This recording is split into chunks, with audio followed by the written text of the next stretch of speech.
నమస్తే అందరికీ. ఈరోజు వీడియోలో చింతాకు ఎగ్ కర్రీ ఎలా వండాలో చూద్దాం. చూడండి చింతాకు ఎంత ఫ్రెష్గా ఉందో. 2 ఆనియన్స్ ముక్కలుగా కట్ చేసుకోవాలి. 7 పచ్చిమిర్చి ముక్కలుగా కట్ చేసుకోవాలి. చింతాకు కాళ్ళు అవి తీసేసుకొని క్లీన్ చేసుకొని తీసుకోవాలి. ఒక మూగిట్లో ఆయిల్ వేసుకొని కాగిన తర్వాత ఆనియన్స్ వేసేయాలి. ఒకసారి మిక్స్ చేయండి. ఒక పావు టీ స్పూన్ పసుపు వేయాలి. ఒకసారి మిక్స్ చేయాలి. చింతాకుతో చాలా రెసిపీస్ చేసుకోవచ్చండి. పచ్చిమిర్చి వేసేయాలి. మిక్స్ చేయండి. తగినంత సాల్ట్ వేయాలి. ఒకసారి మిక్స్ చేసేయండి. పనస గింజలు చింతాకు కూడా వండుతారండి. చింతాకు పప్పు కూడా బాగుంటుంది. 1.5 స్పూన్ కారం వేయండి.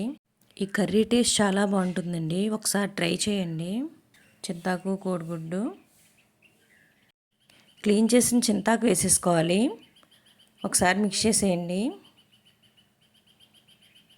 ఈ కర్రీ టేస్ట్ చాలా బాగుంటుందండి. ఒకసారి ట్రై చేసి చూడండి. తర్వాత కొద్దిగా వాటర్ వేయాలి. కొంచెం మునిగేంత వరకు సరిపోతుంది. కూర కొంచెం దగ్గరికి వచ్చిన తర్వాత 2 ఎగ్స్ వేసేసుకోవాలి. 3 అయినా వేసుకోవచ్చు. అవి కదపకండి. వేసేసిన తర్వాత కొద్దిసేపు అలాగే వదిలేయాలి. ఇప్పుడు టర్న్ చేయాలి. కొద్దిసేపు ఆగిన తర్వాత టర్న్ చేయండి. పెద్ద పెద్ద ముక్కలుగా ఉంటే బాగుంటుంది. ఈ కర్రీలో అల్లం వెల్లుల్లి పేస్ట్ కూడా వేస్తారండి. ఉల్లిపాయలు వేగిన తర్వాత నేను వేయలేదు. అది కూడా టేస్ట్ బాగుంటుంది. యమ్మీ యమ్మీ ఎగ్ చింతాకు కర్రీ రెడీ అయిపోయింది. చాలా బాగుందండి టేస్ట్. ఒకసారి ట్రై చేయండి.